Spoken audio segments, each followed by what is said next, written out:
This is an armchair. The armchair is a place a lot of us find comfortable.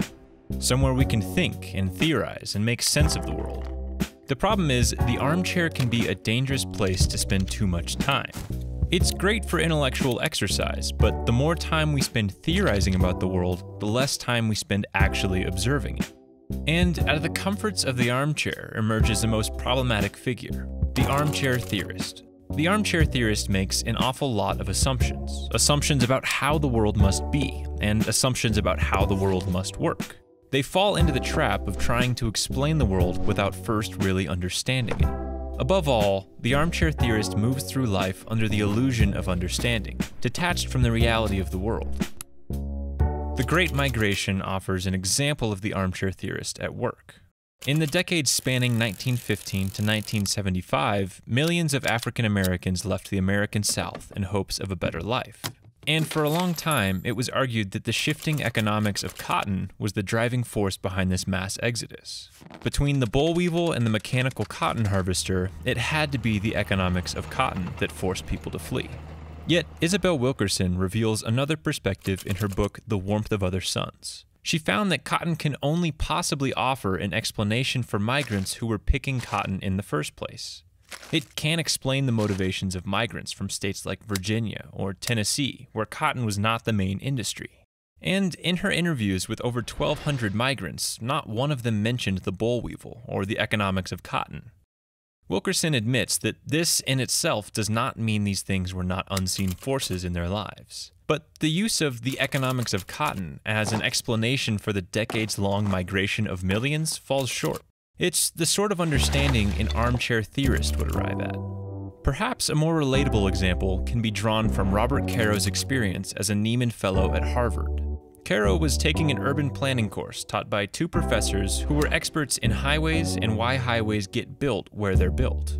These professors were using a big, long math equation to figure this out, and the equation kept growing longer and longer. As he was copying the equation down, Caro had the thought, no, that's not why highways get built where they're built. They get built there because Robert Moses wants them there. Robert Moses, of course, was the polarizing city planner who amassed and wielded incredible power over development in mid-century New York.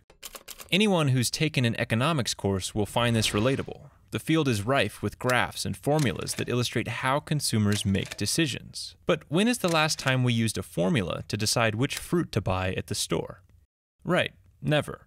Complex equations and formulas offer an illusion of understanding, but the assumptions they rely upon are really quite fragile.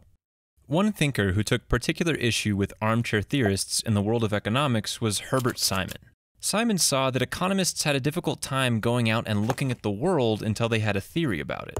To explain something in the real world, economists started with assumptions, and those assumptions often emerged from the mind of the theorist sitting in their armchair. This is why decades of economic research rests upon the assumption of human rationality. Human rationality is a beautiful idea, but it's not actually all that helpful for understanding why we do the things we do. Simon developed a unique perspective in that he was involved in many different fields. And what he realized was that a lot of successful science was done by looking at the world, getting puzzled by it, getting data, and then developing and testing a theory. He saw an order to understanding the world. One must first look at the world, get puzzled, and then try to understand it. And that order is important. To understand the world, we must first observe it. And it's awfully hard to see the world while we're theorizing from the armchair. The problem of the armchair theorist is not unique to economics. Cozy armchairs can be found across a wide range of fields. In fact, it's likely that each of us has taken on the role of the armchair theorist from time to time. And that's okay. It's only natural to speculate. But if we truly want to understand the world, then we have to recognize when we're spending too much time in the armchair. A great example to keep in mind is that of the French philosopher Montaigne. Over time, he is said to have shifted his studies from poets to historians and biographers because he wanted to know what people actually did, rather than what someone imagined they might do. He wanted to see the world as it is, and so should we. We must work to do the essential work of observation. Look at the world, get puzzled, and then try to understand it. The order is important, and it's a difficult one to follow from the comforts of an armchair.